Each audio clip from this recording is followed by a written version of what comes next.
Are joined by Reut Livne Tarandach, who is one of our IHMA's great members, and she is joining us today to share some of her research. She is the Louis Capoballo Chair of Business Administration in the O'Malley School of Business at Manhattan University. She also is an affiliate of the Center for Positive Organizations at the Ross School of Business at University of Michigan.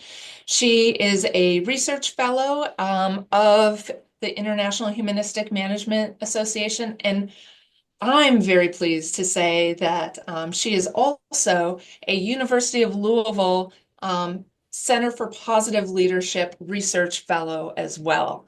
And so that was my first kind of introduction to Reut, and then meeting her, of course, face to face in these sessions. And again, a really accomplished researcher, a member of the Compassion Lab who has published in such outlets as Academy of Management Journal, the Journal of Organizational Behavior, Journal of Service Management, and Harvard Business Review, to name a few. And so for here, we're going to turn over for Reut's presentation, followed by some Q&A. So take it away, Reut. Thank you so much. I'm so delighted to be here. This feels like a second home. I'll give a shout out to Michael. I'll be curious if I listen to this talk. You'll remember 2018, you invited me to the first Notorious Thought Leadership for Humanistic Management in Gabelli. And this project was one of the projects that in embryonic stage that I presented there. So a lot that came out from that session, and I'm so excited to kind of close the loop and present the full project here. This project this presentation is grounded in research that we recently published. We have some of my lovely co-authors are here. Huria Jazari was a co-author, and Vero Dadraballo. Also, this is a paper that was recently published in the Journal of Organizational Behavior. Stick around with me until the end. I'll have a QR code if you wanted to download this or other resources that relate to this project. Shall we start? So this project really talks about this, if I needed to summarize it, been there, felt that, or have I? Will the effect of previously endured distress on our ability to show up compassionately in a helpful way towards others? And I want to start with a little bit of a reality check. If you're looking at Gallup's recent report, are pretty dire. Very few of us, actually 34% of us, are thriving at work. The majority of us might be struggling or suffering at work, and these are global trends we see worldwide. And more specifically, if you are situated here in the United States, the American Institute of Stress would say 62% of people, employees at work, report that they experience extreme level of distress that they feel are outside of their control. So if you think about the experience of distress, clearly a significant and it sounds like inescapable reality of organizational life. And we would venture to propose that compassion could be an antidote to address this distress. And when we think about compassion, we don't think of just the social emotion that we may think about when we intuitively think about compassion. Think about compassion as the openness to the suffering of others, so we can emotionally and cognitively relate, but coupled with a commitment to offer actions intended to alleviate such suffering. So really it is about empathy in action, where responders emotionally relate to and act in an attempt to alleviate distress of others. And in this specific study, we'll focus on distress at work. And as we think about compassion, I want to invite you to think about a time, maybe in previous think about your work history, a time where you were struggling at work. And I wonder who did you turn to where you experienced distress that you felt like you needed to share with somebody? And I want to encourage us to notice that most of us intuitively turn to people who have been there before. There are actually studies, a Rachel Wooten study talked about over 80% of people turn to people who have experienced similar distress before, with the intention or the assumption that they would be most helpful, most compassionate, were responding to somebody who is currently in distress. And there's a very good reason to actually turn to people like that. people who previously endure similar distress tend to feel greater empathic concern. They tend to feel more responsible to the distress of others. They also tend to feel that they can intervene on behalf of others, and they do report higher self-efficacy supporting others. They tend to suggest that they, or at least they believe that they have more accurate sense of others' needs, and they perceive that the responses that they will offer will be more appropriate to the distress of others. So there's a very good reason for intuition to turn to people who previously endure distress. But I want to offer the other part of this equation and suggest that it could be more complicated than that. Hot-cold empathy gap theory suggests that people who previously endured distress might not necessarily be the most effective in offering compassion that actually alleviate our distress. The issue here really is grounded in our ability to recall our own emotional experiences. So when we face the distress of other people, we kind of latch onto their distress as a situational prime, and that primes us to think about our own similar distress. What's important to notice in cold empathy gap is that when I'm in a cold state, having endured and mastered a certain distress, when I'm reflecting back on a time where I was in a hot state, the accuracy of my recollection of my emotions is not quite there. When you're thinking about, say, a couple of years ago when I went through an episode of cancer, at the time, if you asked me how dire a situation, how severe, how difficult, I probably on a 1 to 10 rated 10.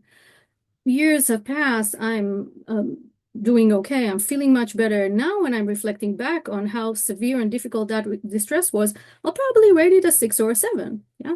And it's important to realize that because there's a gap between the way we recall our emotion in a cold state versus a hot state, what we do is we really underestimate the severity and difficulty of our own past distress. But when we meet other people who are currently enduring similar distress, we are using this underestimation of the severity and difficulty and project it on others. And because of that, the hot and cold empathy gap theory would suggest that we are not getting closer. We're not necessarily super attuned, but we actually are more likely to underestimate the severity of others' distress and underestimate the difficulty of others' distress. And you can imagine this clearly shape the way we respond to others and also how effective we might be when we respond with that sense-making in mind. So I want to highlight for us two critical gaps in compassion research that really prompt us to try and turn the perspective to a different kind of point of view. Lots of compassion research focus on attitudes and intentions of focal actors when they are maybe connecting, relating to others, and even more specifically focused on focal actors' perspective rather than how sufferers who are receiving these responses, if they are intentions or even if they are behaviors, are received.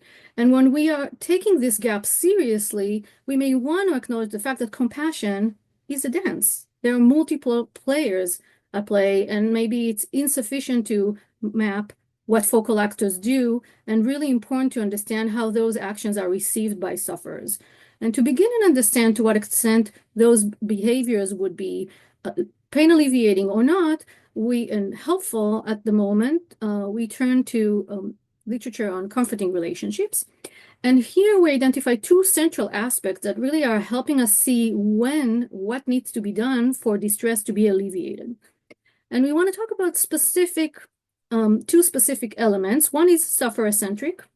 Response tend to alleviate a distress when that response reflects the sensitivity and openness to the sufferer's perspective, lived experience. So it really is centered around the sufferer rather than the focal actor who is responding. The second piece here is validation. We know that responses that are high on validation, where we recognize the sufferer's experience as reasonable and legitimate rather than, well, at least, right? Trying to contextualize distress, are responses that tend to be more distress alleviating. And taking this into consideration, we suggest compassion action quality as an important concept that capture what we have been missing so far in compassionate literature to measure the extent to which sufferers experience responders of compassion attempt as distress alleviating. Taking this all together, we are proposing this theoretical model in this project. And the idea here is to try and understand the effect of responders previously endured distress on the way sufferers experience that, the compassion action quality, and the three mechanisms that mediate that effect. So we'll start with self-focus, when the focal actors, the responders, are people who previously endured similar distress. They have firsthand experience of their own distress that they often draw on and maybe fixate on when they respond to others. So they're more likely to demonstrate responders' self-focus rather than sufferer focus. And because of that, the compassion action quality will be lower. It's less sufferers focus, and with that, it's likely to be received as lower in alleviating distress. We said before, according to the hot-cold empathy gap, responders who previously endured distress are also the kind of people who might be less likely to, might be more likely to underestimate the severity and difficulty of the distress, and therefore they're less likely to actually validate responders' suffering. And when we, of course, validate sufferers, it will lead to greater compassion action quality. And lastly, we talked about self-efficacy. If I had endured similar distress before, I am on the other side of this pain, feeling capable, feeling maybe more that I'm more accurately able to understand or foresee sufferers' need, and that my response would be more effective. Of course, I will report higher self-efficacy, but that is not necessarily going to be attuned to the sufferer's need, and that's why lower compassion action quality. That's a little bit kind of a highlight of our model. And to try and test this model, we looked at 3 different experiments. I'm going to try and be ambitious and run you through quickly the 3 of them. And yeah, let's see how that works. So the first one is really an opportunity to look at one type of distress, one sufferer. Our focus would be social ostracism, exclusion at work, and I'll say a few more words about it and what we found there. Here we manipulated previous distress. In study 2, we built and extended this line of work to actually look at multiple dyads, looking at an array of work-related distress. And last study talked about a spillover effect. Is it that this negative effect is distress specific, or maybe it's more of a global effect that we see of previously endured distress? Okay, if you're with me so far, let me start introducing briefly our studies. So in the first study, we focus on ostracism, one of the most salient distress experience at work. We had 220 individuals participating in this study, relatively older, so these are not college students, mostly because often people would say, well, people maybe with time and history and life experience, maybe you demonstrate, you learn how to become compassionate later in life rather than when you are 19 years old. So not college students involved here. And what we've done is we brought people into our study at time 1. We had them run what we call between subject design. So they run through a cyberball simulation. If you're curious what that is, it's a short simulation, a couple of minutes. Looks sort of like that. It starts with 3 people. You are one of them. You will be if you participated, you will be player number 2. And these are 2 players that we programmed. Start with an opportunity for everybody to get the ball equal amount of time. So you feel like part of this opportunity to play this game. And then very quickly, if you were in the previously endured conditions of exclusion, you realize that player 1 and player 3 are pretty much tossing the ball between them, and I'm left out. And you would see your image going, hey, I'm here, I'm available, toss it to me. And you'll see there are many studies that actually looked at this simulation that feels quite silly and childish as a really powerful validated tool to manipulate social exclusion. If you were in the inclusion state, you would be playing the ball with those 3 players, and you would get the ball equal number of times. After you played a couple of minutes, this games will ask you what's the percentage of the tosses you got, and something about your feeling and mood. between -25, oftentimes when I was excluded in the game and felt like I was sitting here for 3 minutes, feeling horrible. What's happening between these player one and player three, or maybe neutral or positive if I were included. Following Nordgren protocol in time 2, a week after, because it was important for us to capture previously endured distress, we brought people back into our experiment and we asked them to recall what they felt when they experienced the cyberball. We have indication of how they felt when they were in a hot state, when they experienced the manipulation. Now, a week after, we want to see to what extent they experienced an empathy gap. Are they accurately depicting how they felt there, or they are lowballing it? Yeah. We asked them to read a vignette of a workplace ostracism written by somebody who's a real person. Here's an example of what that looked like. It was a longer vignette, but for the sake of time, I'm offering a piece of it. This is Amanda. And this is how she writes about her real world experience. It's not an imaginary vignette, it's a real story. When I started in this industry, I loved every minute of it. And there are aspects that I still enjoy, but working in an environment is downright painful. I realize that work is work and I have fulfilling life outside of the office, but being forced to go to work at a place where I am unwanted, excluded, gossiped about, conspired against, and even downright bullied is absolute torture. I know I can't work like this forever.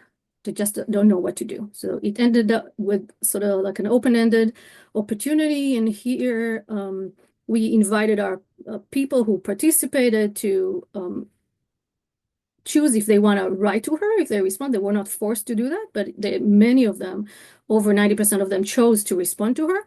And they also answered a number of validated skills related to compassion. Then we took those blurbs that responders actually wrote to Amanda, and we told them we're going to send them back to the sufferer. So that was not a secret. And in time 2, we actually had the sufferer, well, blind to the conditions. She didn't quite know who was in what condition, go through all the responses and rate them. I'll say a couple of words about measurements. We, of course, ran manipulation checks to actually see that people were not just staring at the screen, but understood that they had more tosses or less tosses, and we could check for empathy gap, to what extent they accurately or inaccurately recall the emotional experiences on the day where they had the cyberball simulation. And then we use compassion, action, quality. These are 7 items to encourage sufferers to reflect to what extent, having read these responses, you felt that these letters demonstrate that somebody was compassionate and helpful and mindful, and that they feel better about the situation, better about themselves, they felt understood, stronger, all the things that will be good indicators for distress alleviation. We had 2 independent coders code validation. So they looked at those responses and coded to what extent those responders acknowledged and accepted the experience that Amanda shared. And the last bit has to do with self-focus. And we used Look. It's a software that actually and we looked at the proportion of first-person pronouns. How many times did I say I or mine, me, really to think about my self-focus, the respondents, or sufferers. What did we find? So the first thing that we looked at was really the differences between compassion, action, quality between those conditions previously endured and people who have not previously endured distress. And long and behold, what we found is that responders who previously endured distress actually offer compassion, action, quality as rated by the sufferer lower than people who didn't have previous experience with this distress, supporting our first hypothesis. When we're looking at the mechanism, we talked about self-focus, validation, self-efficacy.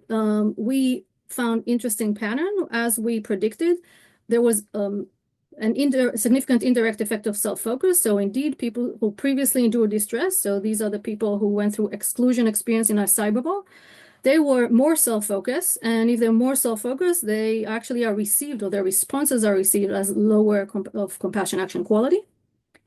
When it came to validation, we also supported our models. So people who previously endured exclusion in our cyberball are less likely to demonstrating less validation. And when people validate, they actually are received as higher on compassion, action, quality. And lastly, we did saw the effect that we expected on previously endured distress on self-efficacy, but not on the translation of this to between self-efficacy and compassion action quality. But it's important to notice here, people who previously endured exclusion as we manipulated it are people who did feel more capable of helping, but still the way they respond to others was not received as higher. So that's partial support there. If we are kind of taking the bird's eye view about this study, two things are left for us. We tell here a story about the previously endured distress and its problematic effect on compassion action quality, but we focused on one type of distress and one type of sufferers. Yeah. And beyond that, looking at outcomes, the compassion action quality, we have a sufferer reflecting on their experience of those responses. Maybe there's something that relates to social desirability. We were curious to see, could we come up with another outcome, maybe an indirect measure that could help us notice this effect or capture this effect differently. So I'll briefly introduce study 2. And study 2 is a dyadic study. We screened 1,600 people to try and identify people who are currently enduring distress, work-related distress, people who previously endured work-related distress. Let me run through this slide, and I see, Nancy, you have your hand raised. Is the question about something before or something about this? Sorry, just an accident. Thank you, though. Okay. So study 2 was a dyadic study. We identify people who are currently enduring workplace distress. This is not only about now, this is also about the severity. So on a scale between 0 and 10, they needed to be 7 or above.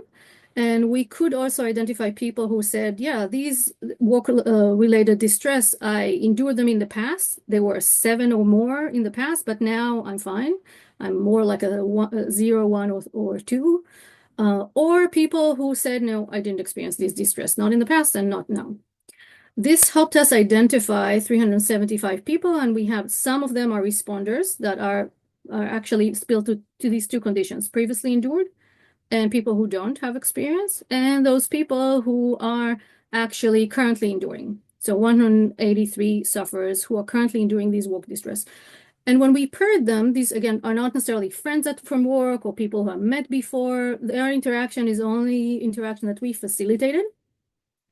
Uri and I spent a good chunk of time being accurate about not only pairing people, but also making sure that you get the response fast enough and that you are paired so that your experience is similar. If you said that you currently lost your job, you were paired with somebody who either didn't have experience at all or somebody who lost their job before.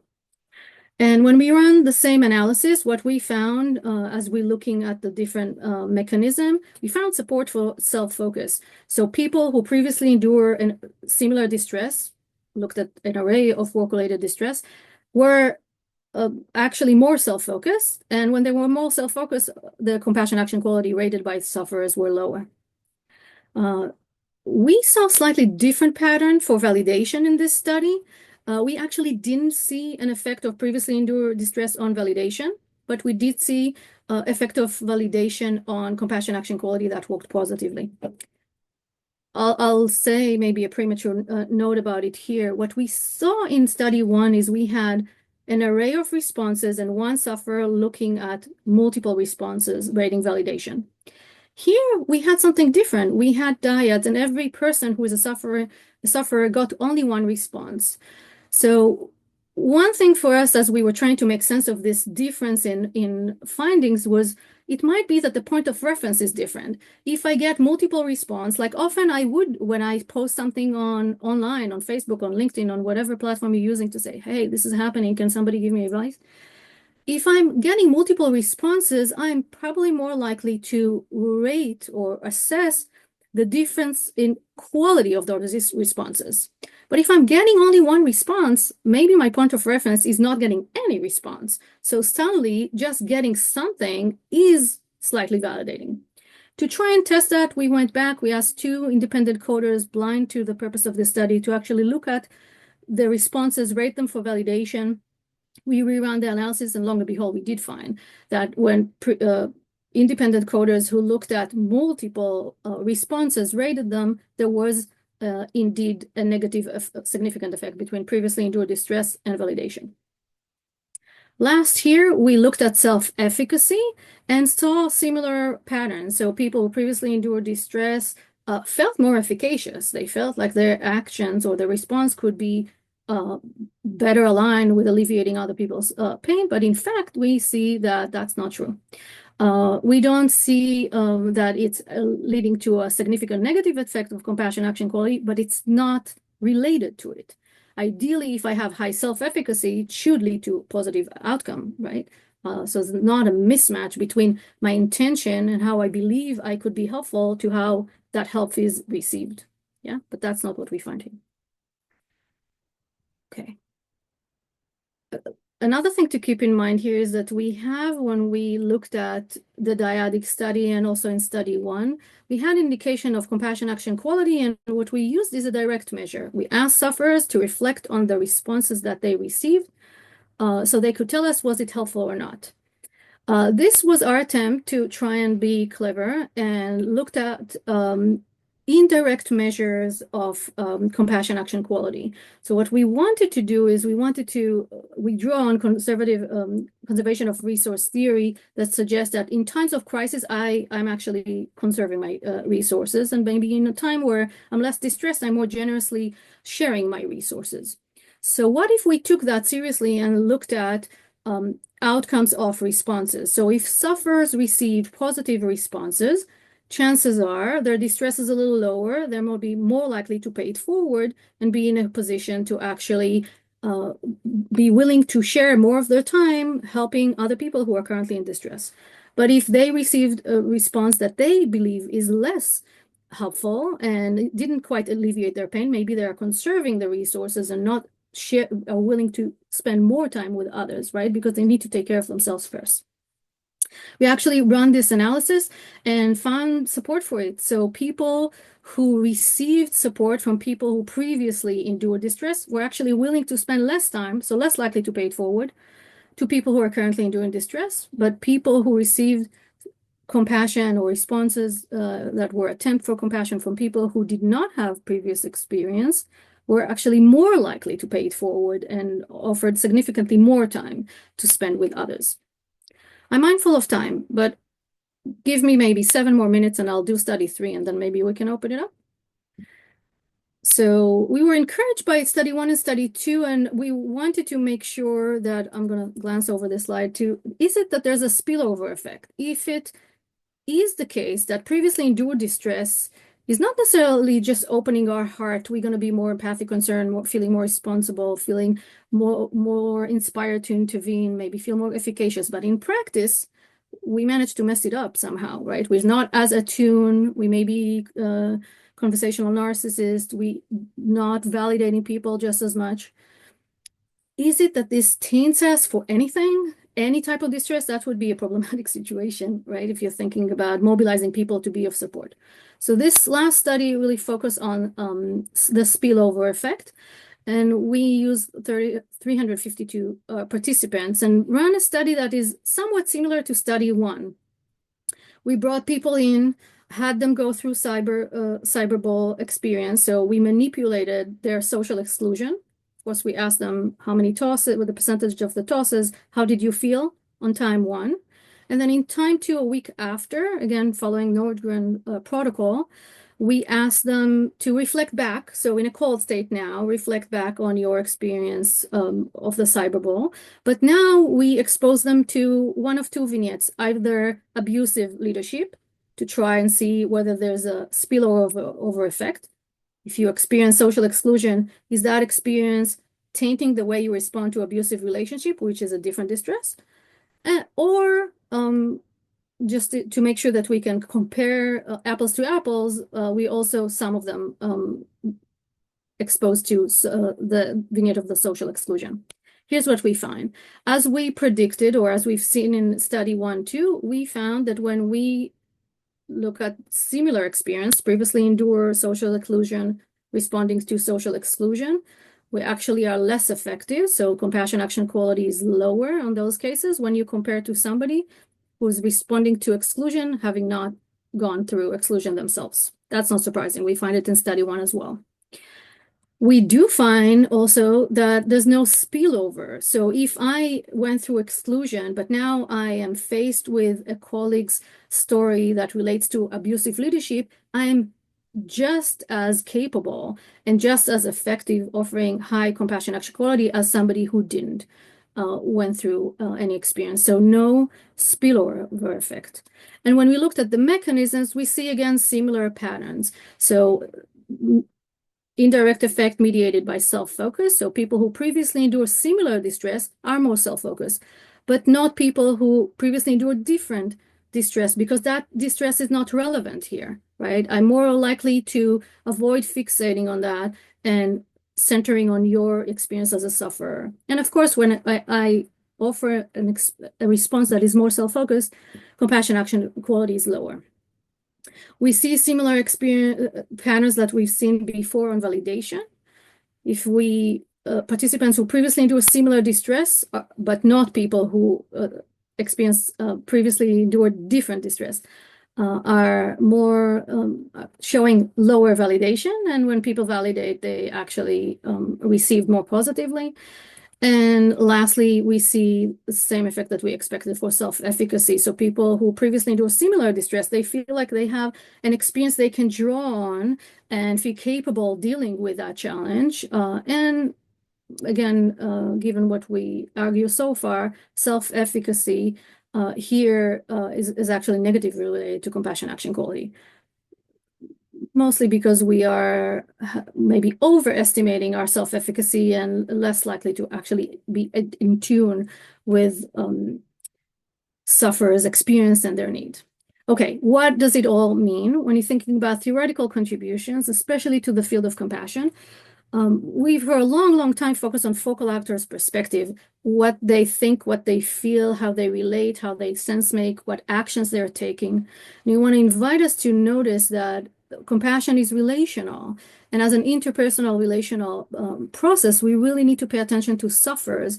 And sufferers are not passive in this process. And if you take that seriously, you may think, well, we know that sufferers actually are assessing those compassion attempts with discernment. Sometimes they assess them positively, and sometimes they assess it in a less helpful way. And that's important to notice, because if we take away the perspective of the sufferers, we may think that compassion action is really the value of it is define our priority.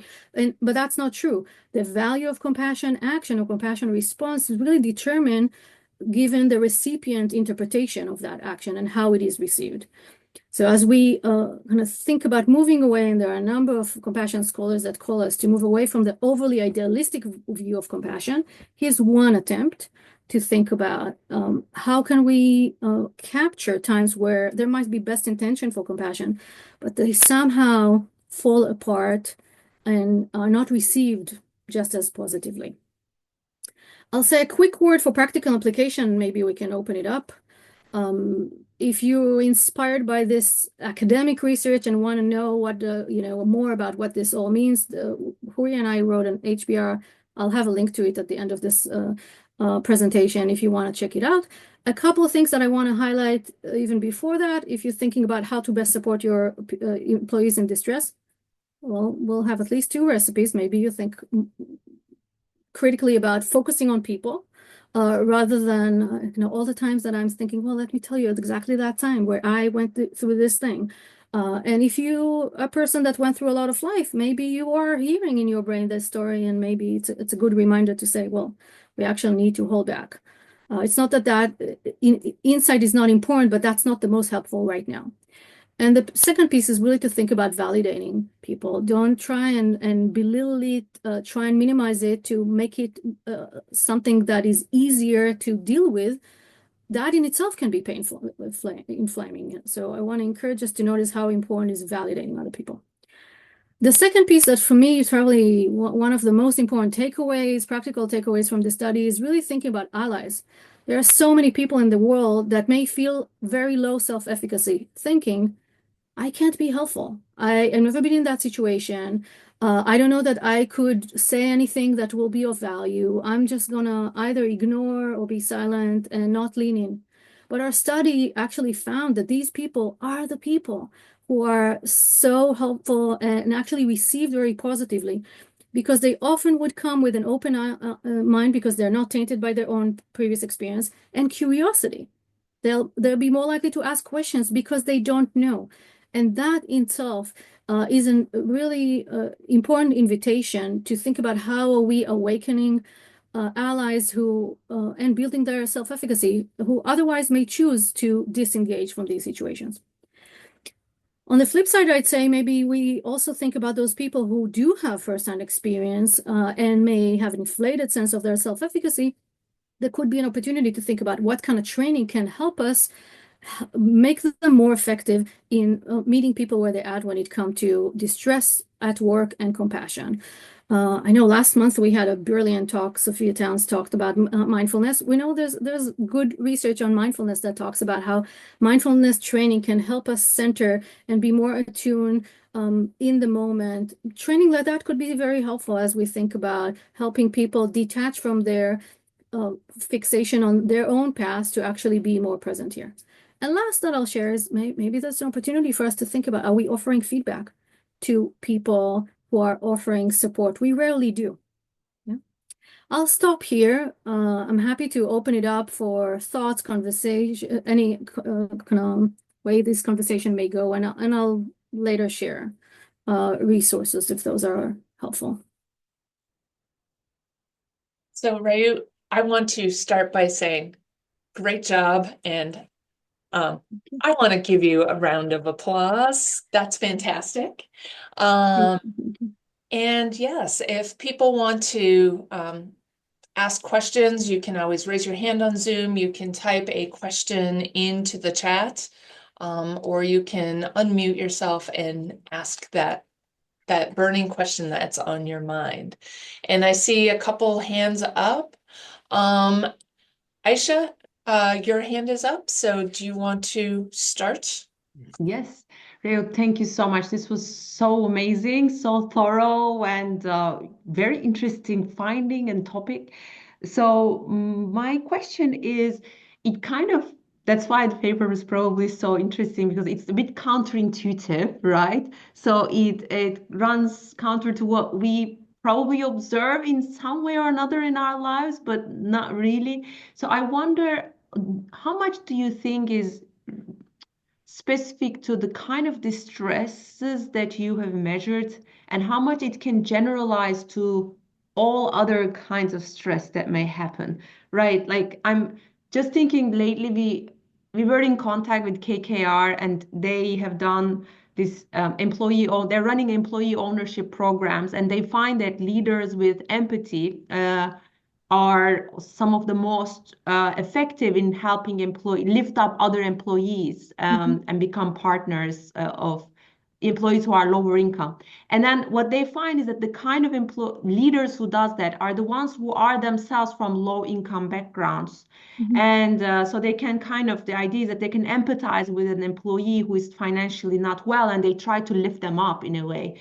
And so that's kind of one example that runs counter to this idea. So I wondered about like if you have identified distresses that may or may not apply to your findings may or may not apply. And the other one is another observation, but one thing I'm finding, some part of it like chronic pain health groups and the ones who are still suffering, like whose pain is not yet resolved, they still because it's a very good field experiment area, right? Like we have people in there with different levels of chronic pain. They are healed to different degrees, and I find that just an observation, but people who are still in it, they are still very, very validating. But the ones who have recovered a bit more, their responses usually in WhatsApp groups is all like, oh, let me suggest you this, let me help you fix. Like they become fixers because they fixed it themselves in a way. So I wondered if that kind of how much you heal or how much you overcome can also be a moderator.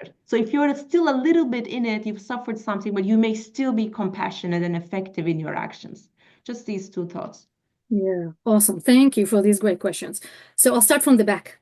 You're onto something really accurate when you're thinking about, is it that there's a difference? All this really was about previously endured distress, right? Either I went through something similar or different in the past, but now I'm good. And I'm responding to somebody who is currently enduring distress. Actually, one of the, like in every, but the people who are academics in this line, you know that sometimes there's a paper and that paper ends up with three studies, and behind it there might have been five other, a battery that is bigger. We actually tested that. One of our study that didn't quite make it to uh, the paper, mostly for length reasons, was a study that looked at people who are currently enduring distress, helping other people with similar distress. And what we find is exactly what you say. The people who are currently enduring similar distress are more likely to validate because they are in this intensity and they feel it and it's intense for them, and they are still in a hot state. So they have accurate understanding of the emotional burden, and when they use that to project it on others, they are pretty much accurate. The problem with people who are currently in this distress that makes them less effective in responding to others is that they tend to be self-focused because they are enmeshed in their own distress, and oftentimes they'll draw and and assume that their experience of this is similar to others. Yeah. So absolutely, people who are currently enduring distress could validate, and in that respect, they can be helpful. The thing about the type of distress, we intentionally chose to focus on work-related distress. Because it also went to, we are management professors and went to the Journal of Organizational Behavior.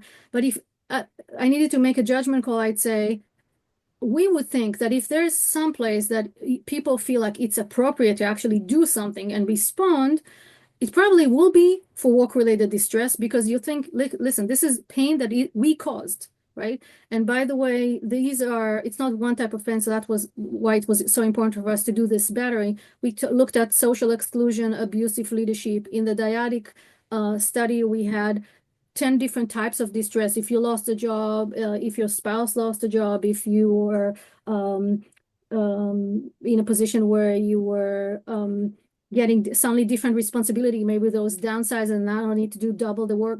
It wasn't one or two different types of distresses, or many work-related distress. And for all of them, we see pretty much the same pattern. So that is encouraging us. I would think that these patterns are not going to be necessarily dramatically different when we're looking at life-related distress. So for example, what if somebody divorces, or that's distress that comes from a family situation that may be spilling over to work, or what if somebody is sick, and diagnosed with it. I think that sometimes there might be certain types of distress that come with a stigma that may reduce the chances of actually people responding to this type of distress. And I'll say in brackets, that's part of the reason of my connection to Kristen. One of the other studies we've done we're actually working on compassion relates to how people respond to disclosure of infertility treatment, where employees are struggling with this aspect of your life, and people say, well, this is not related to work, right? Leave it outside of the work scope. Maybe I'll be accommodating with schedule or whatnot, but this is not a time. This is not where you would expect maybe your leader to show tremendous compassion. We actually find that some leaders do and do demonstrate this empathy, and they are not necessarily the ones that previously endure infertility in their family personally. But one thing that I think help connect what our story and what you are experiencing in the studies is, you said these leaders were empathic. Yeah. I think that when you think what is empathy?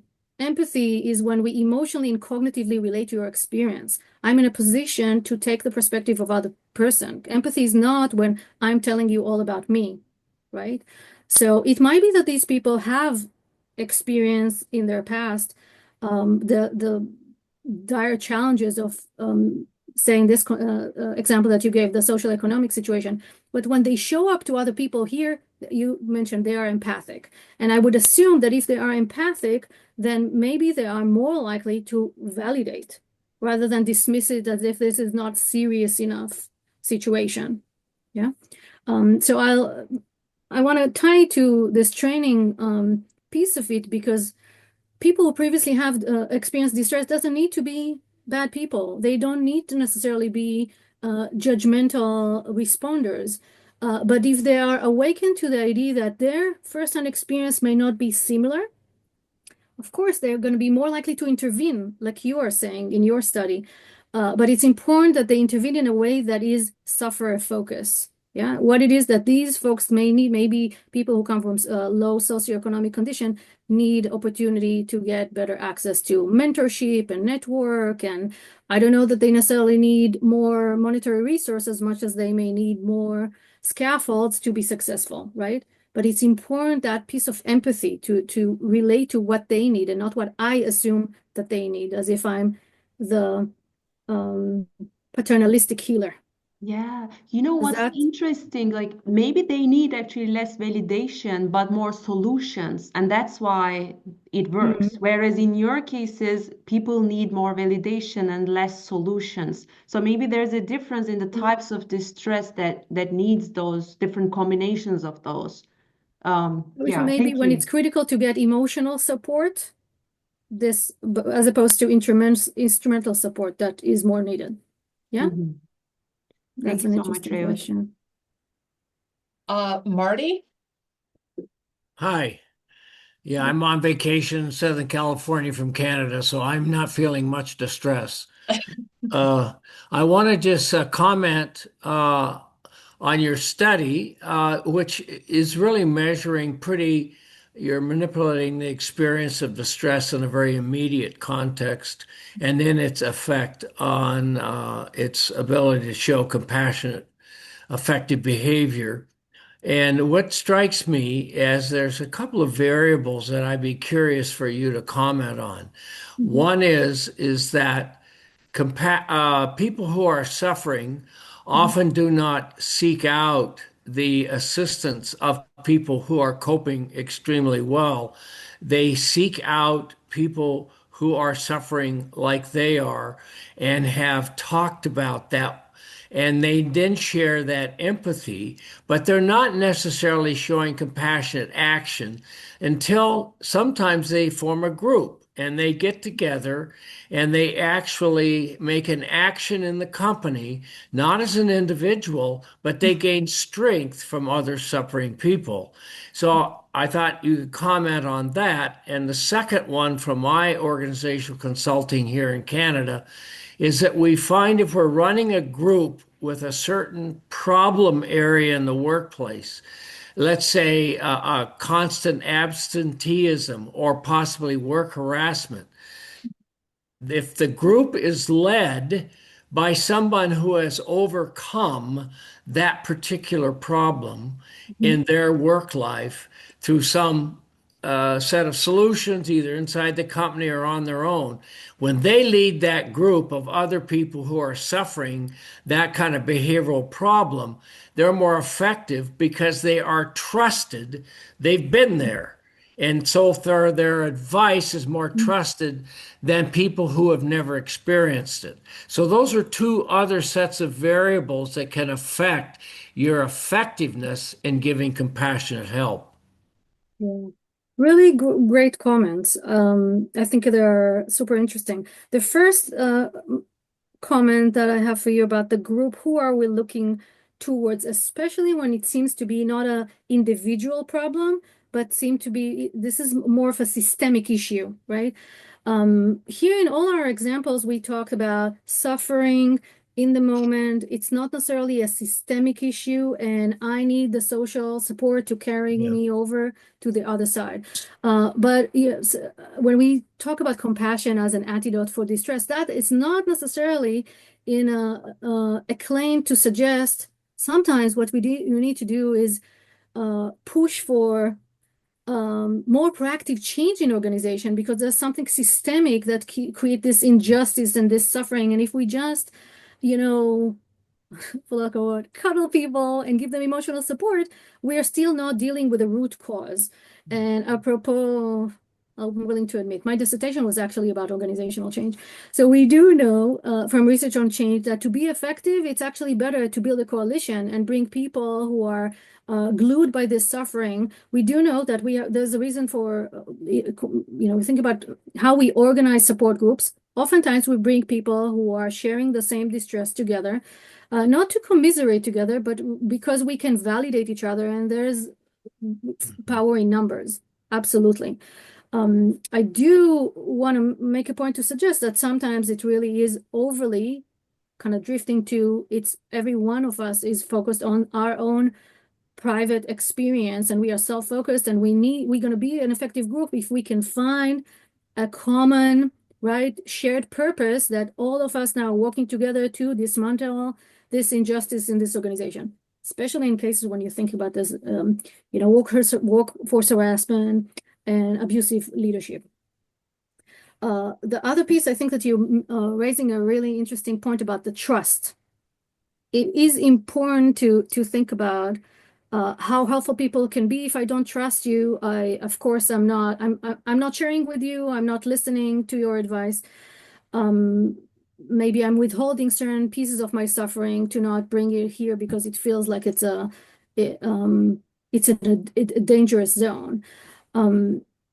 We didn't look at trust, but I want to potentially propose people need to be in a position to be to validate other people's experiences for them to be trusted, right? I cannot be in a position to tell you, listen, this is not a big deal.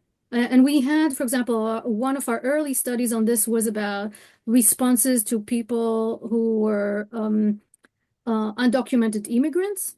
And the suffering they are going through, and people oftentimes would say, well, put on your big boy's pants. This is not a problem. This is not an issue. Step out of this victim mode and you do something to be successful in your life.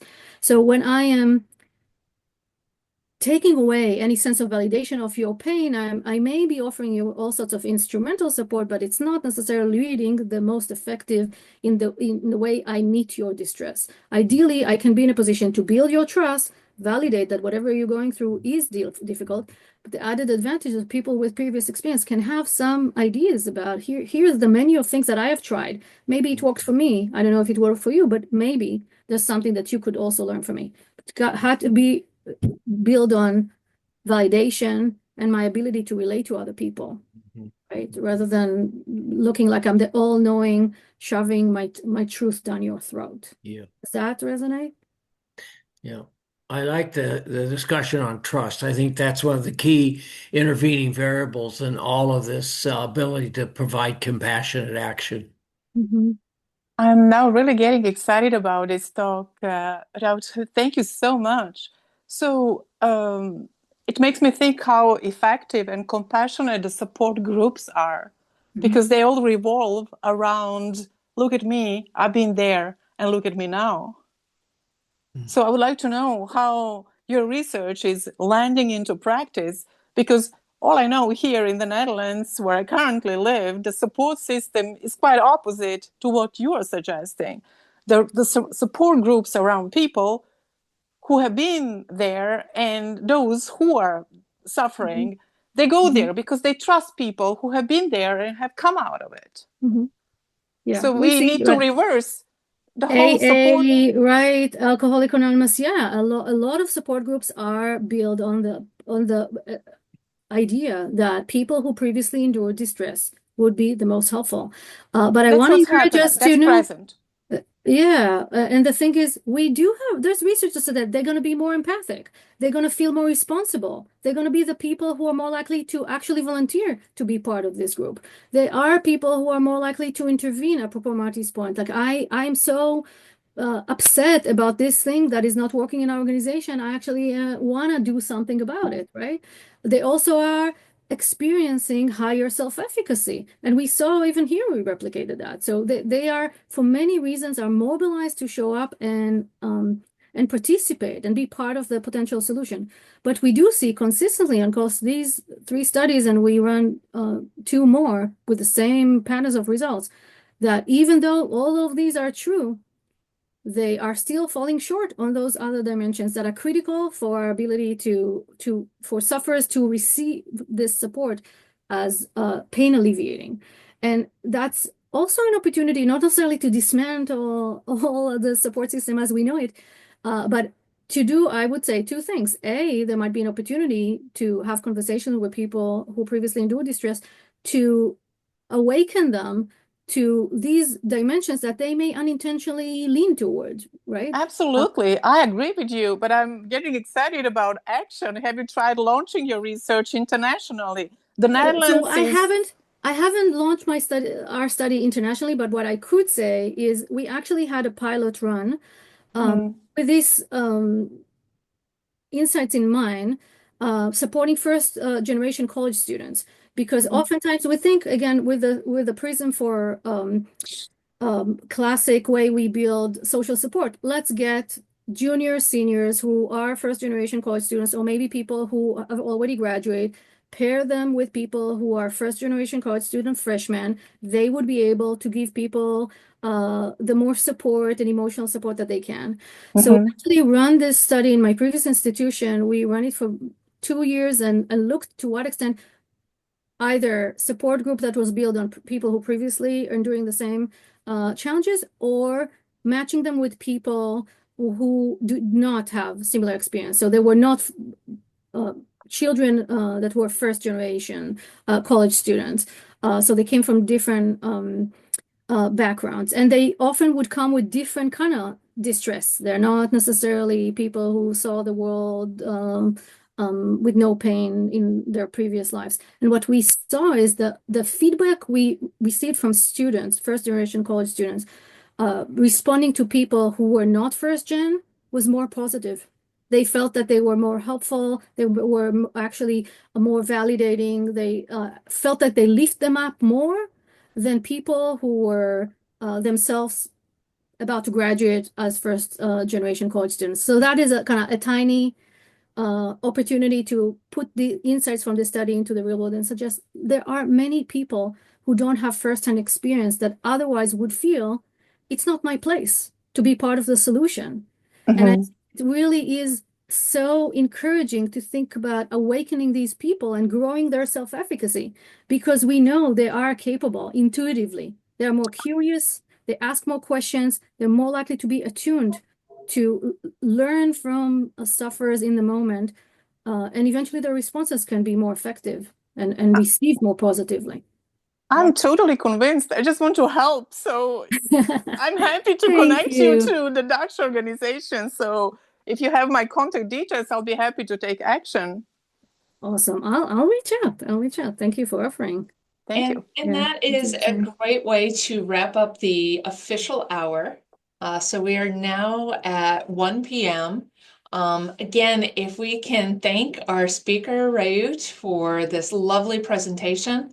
I've also put a link to your Journal of Organizational Behavior article in the chat if people want to download and Awesome. And I have a QR code here if people want to download either the HBR or the JOB. If you scan this QR code, you'll get to a folder where both of them are available.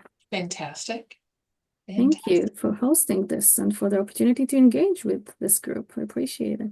And again, be sure to connect with us. We're going to take a little hiatus for the summer from this speaker series, but we will be at Academy, and Reut is organizing one of our symposium sessions, and I think also a PDW. So, find us, connect with us there.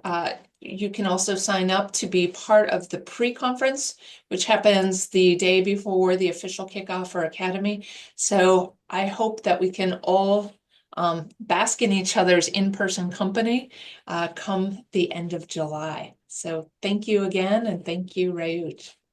Thank you. Appreciate your time. Bye, everybody. Bye. Thank you, Reut. Bye.